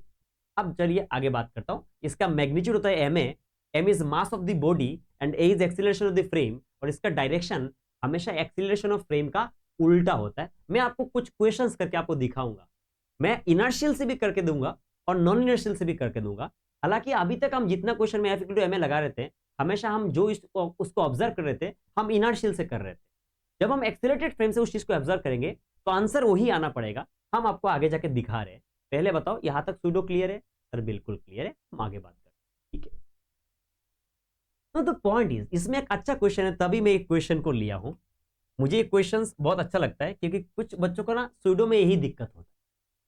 सुनिए, इन द फिगर शोन ना, block M1 is kept on a trolley accelerating horizontally relating, मतलब ये जो M1 है वो ट्रॉली में जो एक्सीलेट कर रहा है A से। अब क्या बोला? M2 is kept stationary on the ground. अब बोला an observer O standing on trolley will assume there is. Observer कहां पे है? ट्रॉली में है। ट्रॉली क्या कर रहा है? एक्सीलरेट कर रहा है। तो ये अगर M1 को देखेगा, ये अगर M2 को देखेगा, ये अगर मेरे को देखेगा, ये अगर आपको देखेगा, तो ये जिसको भी देखेगा, हालांकि वो एक्सीलरेटेड फ्रेम में बैठा है, जैसे वो एक्सीलरेटेड फ्रेम से लॉज ऑफ मोशन लगाना चाहेगा, ये M1 हो या M2 हो या आप में हो या मुझ में हो, सब में सूडो फोर्स की सहायता लेना होगा। यानी कुछ बच्चों को लगता है शायद M2 में सूडो लगाएंगे, M1 में नहीं लगाएंगे। बिल्कुल नहीं। जैसे ही ऑब्जर्वर एक्सीलरेटेड फ्रेम में चला गया तो वो जिसको भी देखेगा जिस बॉडी में भी लॉज ऑफ मोशन लगाना चाहेगा उस बॉडी में सूडो फोर्स लगेगा। तो सवाल है कि सूडो फोर्स किस में लगेगा, M1 but not on M2, बिल्कुल नहीं। A pseudo force on M2 but not on M1, बिल्कुल नहीं। A pseudo force on both M1 and M2, वो सूडो फोर्स M1 M2 तुम में, मुझ में, सब में लगाएगा, क्योंकि ऑब्जर्वर कहां है, नॉन इनर्शियल फ्रेम में। इसका मतलब सूडो फोर्स जो मेथड है वो ऑब्जर्वर पे डिपेंड कर रहा है ना, किस पे डिपेंड करेगा, ऑब्जर्वर। ऑब्जर्वर एक्सीलरेटेड फ्रेम से अगर लॉज ऑफ मोशन लगाना चाहता है तो सूडो चाहिए ही होगा। कितना समझ में आया? फाइन सर, आप आगे बढ़िए। अच्छा सर ये भी क्या, अच्छा ये भी एनसीईआरटी का सवाल है, वाओ। देखिए मैं एनसीईआरटी को प्रीफर करता हूँ, मुझे अच्छा लगता है, बहुत अच्छा बुक है अकॉर्डिंग टू मी, मैं ऐसा मानता हूँ। अब पता नहीं आप क्या मानते हैं, ठीक है चलिए, आपके और मानना मेरे मानना कॉमन थोड़ी होगा, ऐसा हो भी सकता है नहीं भी हो सकता है। A man of mass 70 kg stands on weighing scale lift which is moving upward with uniform speed 10 towards with uniform acceleration 5 upward, है ना, with uniform acceleration 5. What would be the reading of the scale in each, है ना। अच्छा सारे case में आपको reading बताना है। देखिए यही अगर रीडिंग है ना तो ये कहाँ पे वेइंग स्केल वो लिफ्ट में रखा हुआ है। सबसे पहले एक एक करके सोल्व करते हैं जो हम पहले सोल्व किए थे। अगर मैं यहां से सोल्व करूं, सुनिएगा आपको समझ में आएगा, सारे मैं नहीं करूंगा, एक दो करूंगा, बाकी आप कर लेंगे। मैन जो है ना, मैन का मास है 70 kg, इसका तो नीचे 70 g लगेगा और ऊपर में नॉर्मल लगेगा, और ये upward with uniform speed of 10, यानी लिफ्ट ऊपर जा रहा है 10 मीटर पर सेकेंड, यानी लिफ्ट का एक्सीलरेशन 0 है। आप बात को समझिए, आपको क्लियरिटी दे पाऊंगा, नहीं तो इम्पॉसिबल है। यानी इस आदमी में अगर मुझे लॉज ऑफ मोशन लगाना है, मान लीजिए मेरे को सेकंड लो लगाना है, F इक्वल टू ma लगाना है, या फर्स्ट लो लगाना है, अगर मैं यहां से इस चीज को ऑब्जर्व करता हूं तो मैं जहां हूं यह है इनर्शियल फ्रेम। ध्यान से सुनिएगा, कैसा फ्रेम है, इनर्शियल फ्रेम। और इनर्शियल फ्रेम से जब इसको मैं ऑब्जर्व करूंगा, सूडो की कोई हेल्प चाहिए नहीं, तो मेरे को क्या दिखेगा, ये ऊपर यूनिफॉर्म स्पीड से जा रहा है, यूनिफॉर्म स्पीड से जा रहा हूं तो एक्सीलरेशन 0, एक्सीलरेशन 0 मतलब मैं फर्स्ट लेक्चर में समझाया हूं, दैट इज इक्विलिब्रियम, मतलब एक्सीलरेशन 0 मतलब फोर्स 0 और नेट फोर्स 0 मतलब अपवर्ड इक्वल टू डाउनवर्ड। तो अपवर्ड में क्या लग रहा है, नॉर्मल, और डाउनवर्ड में क्या लग रहा है, डाउनवर्ड में लग रहा है 70 g। इसका मतलब इसका रीडिंग आएगा 700 न्यूटन। तो द पॉइंट इज, अगर इस क्वेश्चन में मैं इस आदमी में यहां बैठ के सूडो लगाना चाहता हूं, फिर से मैं इनर्शियल फ्रेम हुआ, क्योंकि जहां पे मैं गया वो एक्सीलरेटेड नहीं है, कांस्टेंट वेलोसिटी से जा रहा है, एक्सीलरेशन 0। तो यहां रहूं या यहां रहूं, दोनों एक्सीलरेशन फ्रेम है, तो दोनों से न्यूटन लो इजीली लग सकता है, इसलिए आंसर 700 न्यूटन आ रहा है, कोई प्रॉब्लम है नहीं। नेक्स्ट क्या बोला, नेक्स्ट बोला कि सर आप बात कीजिए, डाउनवर्ड जा रहा है एक्सीलरेशन 5 मीटर पर सेकंड के साथ, यानी यही कहानी स्टार्ट हो गया। मान लीजिए ये लिफ्ट है या वेइंग मशीन है, ये आदमी यहां पे है, तो आदमी का नीचे लग रहा है 70 g और ऊपर में लग रहा है नॉर्मल, और इसका एक्सीलरेशन क्वेश्चन में गिवन है, कितना गिवन है, 5 मीटर पर सेकंड स्क्वायर। जैसे ही 5 मीटर पर सेकंड स्क्वायर बात बोला, मैं इसको अगर सुनिएगा, अगर मैं यहां से ऑब्जर्व कर रहा हूं, मतलब मैं जहां पे हूं इसको हम क्या बोलेंगे, इनर्शियल फ्रेम, क्योंकि मैं रेस्ट में हूं और ऑब्जर्वर पे ही तो डिपेंड कर रहा है। तो मेरे को क्या लगेगा, मैं रेस्ट में हूं, लिफ्ट नीचे जा रहा है, तो आदमी भी नीचे एक्सीलरेट कर रहा है 5 से, तो हम क्या लगाएंगे sir, F equal to ma, तो नीचे लग रहा है सर 70 g, ऊपर में लग रहा है normal, is equal to 70 into 5। Sir normal का वैल्यू होगा 70 g माइनस 70 इंटू 5, है ना, 70 इंटू 5 ये आ जाएगा आपका 700, ये आ जाएगा सर 350, तो ये आपका आ जाएगा सर 350 न्यूटन। ये समझ में आया। पर सवाल ये नहीं है, अगर मैं यहां पहुंच गया, यानी अगर मैं एक ऑब्जर्वर हुआ, तो बीइंग ए ऑब्जर्वर अब मैं चला गया कौन सा फ्रेम में सर, आप चले गए नॉन इनर्शियल फ्रेम में। जैसे ही मैं नॉन इनर्शियल फ्रेम में गया, that means non inertial frame में जैसे गया, अब अगर मुझे न्यूटन्स लॉ इसमें लगाना है तो मेरे को सूडो फोर्स की सहायता लेना होगा, क्योंकि ऑब्जर्वर एक्सीलरेटेड फ्रेम में गया तो बिना सूडो फोर्स लगा के न्यूटन्स लगाना पॉसिबल है नहीं, ठीक है। अब जैसे ही मैं यहां पे सूडो लगाऊंगा, तो सूडो क्या था, यानी इस आदमी को मैं सोल्व कर रहा हूं नॉन इनर्शियल फ्रेम से, तो आदमी का एफबीडी अगर देखेंगे तो नीचे क्या था सर, नीचे था 70 g, ऊपर में क्या था सर, ऊपर में था नॉर्मल। अब ऊपर में अगर नॉर्मल था, ध्यान से सुनिएगा, ऊपर में नॉर्मल था सर, एक्सीलरेशन नीचे है, तो सूडो फोर्स का हमेशा direction opposite to acceleration of frame होता है। फ्रेम नीचे तो सूडो किधर लगेगा सर, ऊपर। अगर फ्रेम एक्सीलरेट ऊपर कर रहा है तो सूडो नीचे। अब जैसे ऊपर लगेगा सूडो, तो हम क्या बोल सकते हैं, आप ही बताइए। सूडो कुछ होगा या एम ए, एम इज क्या, मास ऑफ द बॉडी, और A is what, acceleration of frame. अब जैसे मैं यहां से इसको ऑब्जर्व कर रहा हूं, तो ये भी नीचे एक्सीलरेट कर रहा है और मैं भी नीचे एक्सीलरेट कर रहा हूं, तो मेरे को क्या लगेगा, मेरे रेस्पेक्ट में लगेगा ये रेस्ट में है। अब जैसे मेरे रेस्पेक्ट में रेस्ट में लगेगा, तो मेरे को क्या बोलेंगे कि sir net upward force equal to net downward force. Upward में क्या होगा सर, अपवर्ड में होगा 70/5 प्लस नॉर्मल, और डाउनवर्ड में होगा सर 70 G। यानी अगर सर नॉर्मल की वैल्यू देखेंगे तो फिर से आ रहा है 350 न्यूटन। यानी हम इनर्शियल फ्रेम से सोल्व करें या नॉन इनर्शियल फ्रेम से सोल्व करें, सर आंसर जो है ना वो सेम आएगा। ठीक, अब बोलोगे सर सूडो फोर्स से क्या फायदा हुआ। देखिए मैं आपको इजीली बताता हूं सूडो फोर्स से क्या फायदा हुआ। अगर मैं उसको आपको समझाना चाहता हूं तो देखिए, उसी केस में हम वापस आते हैं, है ना। इन सारे केसेस में अगर आप ओइंग मशीन की बात करेंगे तो हम अभी चाहेंगे कुछ ना लिख के सोल्व करने का। जैसे इस केस में तो रेस्ट में था तो सूडो तो आएगा नहीं, इसमें ये एक्सीलरेट अपवर्ड कर रहा है। तो मान लीजिए मैं इस क्वेश्चन को सोल्व करता हूं, मैं यहां जाके बैठ जाता हूं।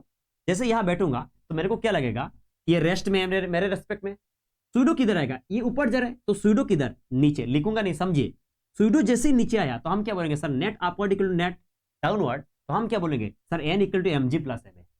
यानी एक इमेजिनेशन बन जाता है, सर लिफ्ट ऊपर जा रहा है तो मेरे नॉर्मल तो ऊपर है, सर मेरे एम जी नीचे है, सर सूडो भी मेरे नीचे होगा, तो सर नॉर्मल ऊपर है, नीचे एम जी और एम ए है, तो सर वैल्यू आ जाएगा M G plus M A. इसका मतलब लिफ्ट अगर ऊपर एक्सीलरेट कर रहा है तो आपका जो वेइंग मशीन का रीडिंग आएगा वो आपके वेट से ज्यादा होगा। अच्छा, एक्सीलरेट अगर नीचे हो रहा है, सर आप में नीचे एमजी लग रहा है, ऊपर नॉर्मल है, और सर आपकी जो सूडो है वो ऊपर लगेगा। अगर ऊपर लगेगा तो हम लिखेंगे sir N plus M A is equal to M G, sir आपका वैल्यू आएगा M G minus M A. यानी अगर सर लिफ्ट ऊपर जा रहा है ना, तो आपकी अगर लिफ्ट ऊपर जा रहा है ना तो आपकी रीडिंग सर एम जी से ज्यादा होगा। अगर लिफ्ट नीचे जा रहा है ना, सर आपका रीडिंग एम जी से कम होगा। क्या? अगर बोलेगा सर यह जी से गिर रहा है, अच्छा देखते सर, ऊपर एन है नीचे एम जी है, जी से गिर रहा है तो सूडो ऊपर होगा, और सूडो ऊपर होगा उसका वैल्यू होगा sir mass into acceleration of frame. Frame तो जी है sir, M G cancel, normal का वैल्यू 0 है। यानी सूडो से बिना कैलकुलेशन के हम सीधा कर पा रहे हैं, समझ में आ रहा है। यानी वही तो देखिए, अपवर्ड जा रहा है, सूडो नीचे, ऑलरेडी एम जी है, sir N equal to M G plus M है। बस इतना है। आई होप आपको समझ में आया।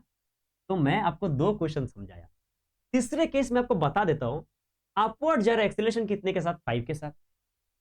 अरे वही का अपवर्ड जा रहा है, नीचे मेरे एम जी है, सूडो लगेगा नीचे m इंटू 5, मतलब मेरा रीडिंग क्या आएगा, एम जी प्लस एम है ना। अच्छा एम जी कितना, एम जी का वैल्यू हो जाएगा 700 प्लस एम ए का वैल्यू कितना होगा, अरे 5 इंटू 7 है ना 350, अरे वही ना 700 प्लस 350 दैट इज 1050।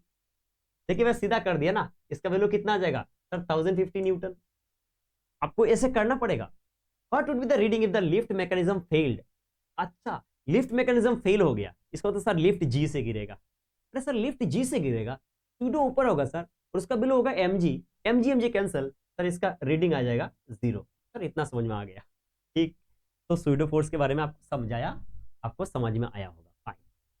अब देखिए वही क्वेश्चन क्या बोला कि calculate angle with vertical made by the ball of mass m when mass accelerating forward with acceleration है। अरे बहुत सिंपल है, ठीक है। चलिए वही बात कि सर यहाँ जाके बैठ जाइए और देखें, आप देखेंगे जो भी कहानी हो रहा है ना, इसमें आपको बहुत ज्यादा मजा आएगा, हमें पता है। ठीक है, आप यहाँ बैठ गए, यानी आप जहाँ बैठे हैं वो एक्सीलरेटेड है, मतलब सूडो लगेगा।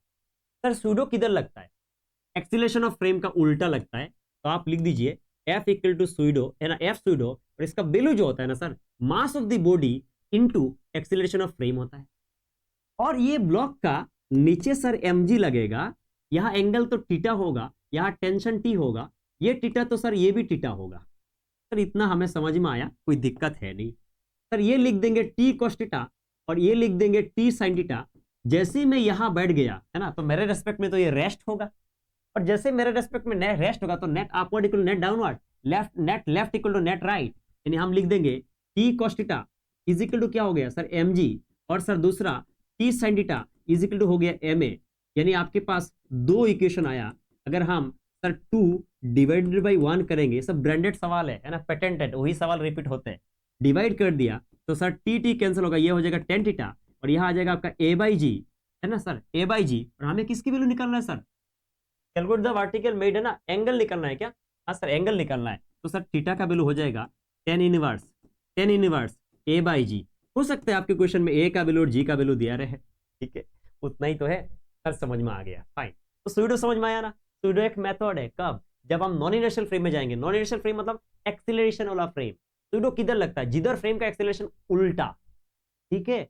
और सिंपल सी बात है, सूडो का मैग्नीट्यूड होता है ma, mass of the body, acceleration of the frame. Although नाम से फोर्स है, पर ये फोर्स की प्रॉपर्टी नहीं है, एक्शन रिएक्शन इसमें आता नहीं है, ये एक मेथड है, ठीक। अच्छा सर, नेक्स्ट क्या बोले आप? Minimum horizontal acceleration A of the ways such that the block mass remains at rest. अरे वही कहानी फिर से, मतलब वेज के रेस्पेक्ट में रेस्ट में रहना है, तो हम जाके वेज में बैठ जाते हैं। जैसे आप वेज में बैठे तो वेज एक्सीलरेट कर रहा है, यानी वेज से अगर आप एफबीडी बनाएंगे तो आपको सूडो देना होगा, बिल्कुल देना होगा सर। तो आप कीजिए, इसके नीचे दे दीजिए ना mg। अच्छा, एक्सीलरेट इधर कर रहा है, मतलब आपका क्या होगा? एफ सूडो जो होगा हम लिखेंगे कुछ होगा या ma सर, बिल्कुल, और इसमें फोर्स लगेगा सर नॉर्मल। सर इतना इजी तो है। ये वाला एंगल कितना? 90, ये थीटा, तो ये वाला आपका होगा, ये फिर से थीटा होगा, देखिए ये 90 थीटा, तो ये थीटा, ये वाला क्या हो जाएगा सर? ये हो जाएगा mg cos थीटा, फाइन। और देखिए ये mg cos थीटा हो गया, और यहाँ आपका क्या हुआ बताइए? ये हो गया आपका क्या बताइए सर? ये हो गया mg sin थीटा। क्या आप ऐसे ना करके, अगर आप ऐसे ना करके ये भी करना चाहते हो, मैं आपको बता रहा हूँ, है ना, ऐसे कर दो, आपको मैं समझा रहा हूँ, बहुत ईजी हो जाएगा। इतना ना करके यहाँ पे देखिए आपका mg है ना, मैं नॉर्मल का कंपोनेंट को ब्रेक कर देता हूँ तो ईजी होगा। ये थीटा, तो ये वाला फिर से थीटा हुआ, तो ये भी आपका थीटा हुआ, तो यहाँ आ जाएगा आपका n cos थीटा, और यहाँ आपका क्या हो जाएगा? n sin theta. अरे आप यहाँ बैठ गए, और आपके रेस्पेक्ट में होना क्या है सर? आपके रेस्पेक्ट में होना रेस्ट है। मतलब सिंपल सी बात है sir, net upward equal to net downward, और net left equal to net right. Upward में कौन है सर? अपवर्ड में है n cos थीटा, डाउनवर्ड में कौन है सर? mg, और यहाँ है आपका n sin थीटा, और उसमें होगा सर ma। सर ये सिंपल सी बात है, यहाँ तक तो हमें समझ में आया। अगर हम डिवाइड करेंगे तो ये 2 डिवाइड बाई 1 कर रहे हैं, तो इसका वैल्यू आ जाएगा सर tan थीटा, और ये वाला वैल्यू आएगा आपका, है ना सर, a बाई जी। और हमें अगर एक्सीलरेशन का वैल्यू निकालना है तो वो हो जाएगा g tan थीटा। इसका मतलब अगर हम g tan थीटा से इसको लेके मूव करेंगे तो ये जो ब्लॉक है ना, ये वेज के रेस्पेक्ट में रेस्ट में रहेगा। ग्राउंड में अगर मैं देख रहा हूं तो रेस्ट में नहीं रहेगा, तो वेज आगे जाएगा तो हमें लगेगा ब्लॉक भी आगे जा रहा है, लेकिन वेज के रेस्पेक्ट में रेस्ट लेना, तो ऑब्जर्वर कहा गया वेज में। जैसे ऑब्जर्वर वेज में गया, दैट मींस हमें क्या लगा? वेज एक्सीलरेट कर रहा है, यानी यहां से न्यूटन्स लगाना पॉसिबल नहीं है, तो लगाने के लिए मेथड यूज किया, क्या? सूडो। वेट किधर जा रहा है? वेज जा रहा है राइट, सूडो किधर? लेफ्ट। ना समझ में आया? फाइन। चलिए, आज लेक्चर बहुत लंबा हो जा रहा है, तो इस लेक्चर को यहाँ रोकते हैं। That means Newton second law का क्वेश्चंस खत्म नहीं हुआ, और भी प्रैक्टिस करेंगे नेक्स्ट लेक्चर 3 में, और उसमें स्प्रिंग फोर्स की भी बात करेंगे। आई होप आपको अच्छा लगा होगा। इसमें और भी काफी क्वेश्चन सोल्व कराएंगे, फ्री फॉलो वाला, डिफरेंट केसेस सोल्व करेंगे। आज इतना ही, चलिए, थैंक यू।